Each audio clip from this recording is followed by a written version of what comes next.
So, have you ever heard of the Renaissance concept called Paragone?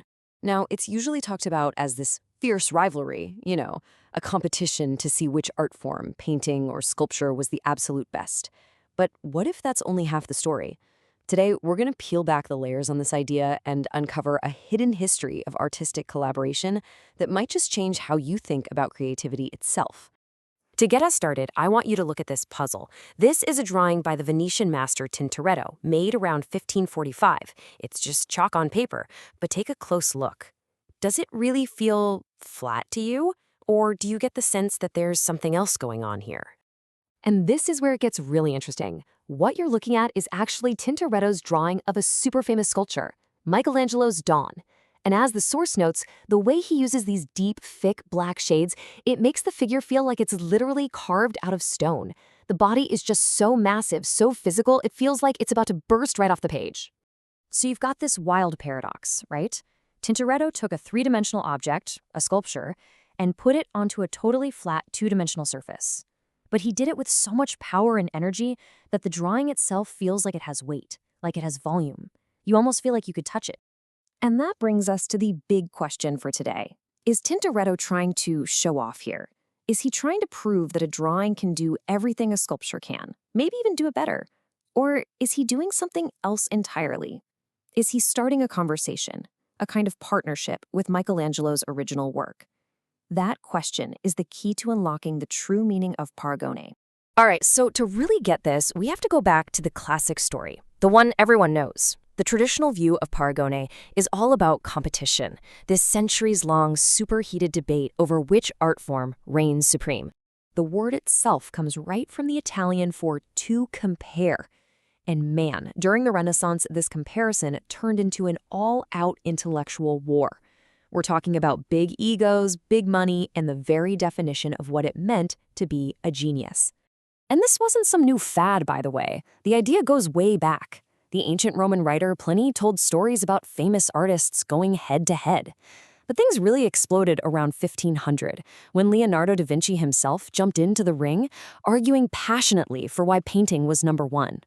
By 1547, the debate was so hot that a scholar named Benedetto Varchi actually polled the biggest artists in Florence, including Michelangelo, to get their official take on the whole thing.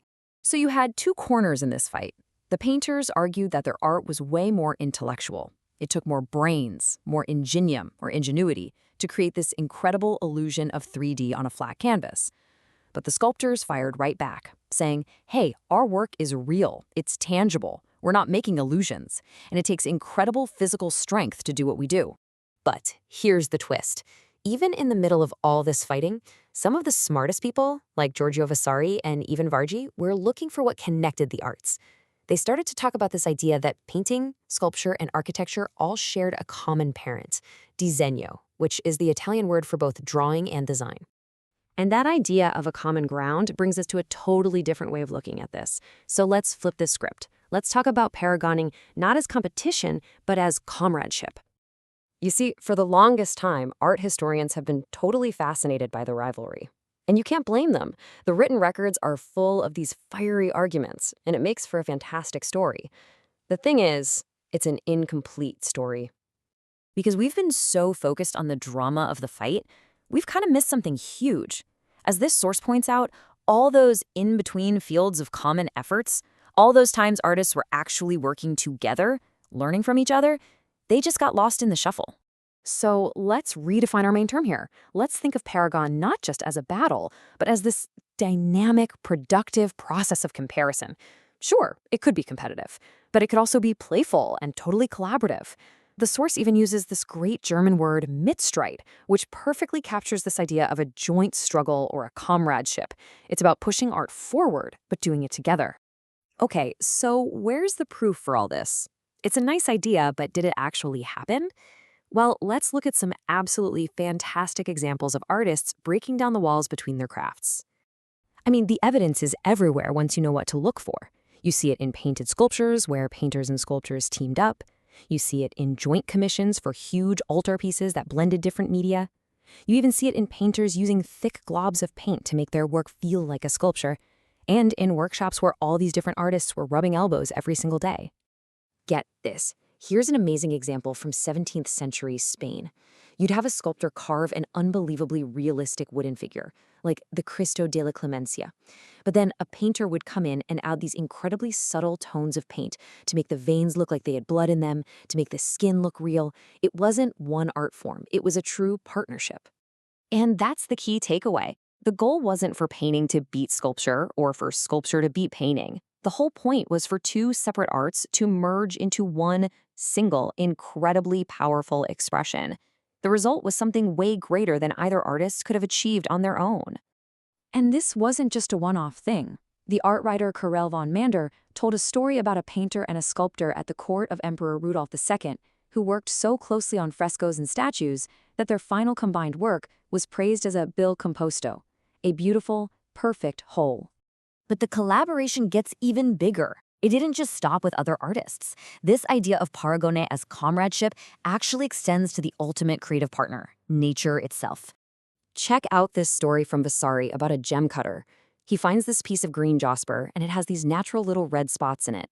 Now, instead of just carving over them, he works with them.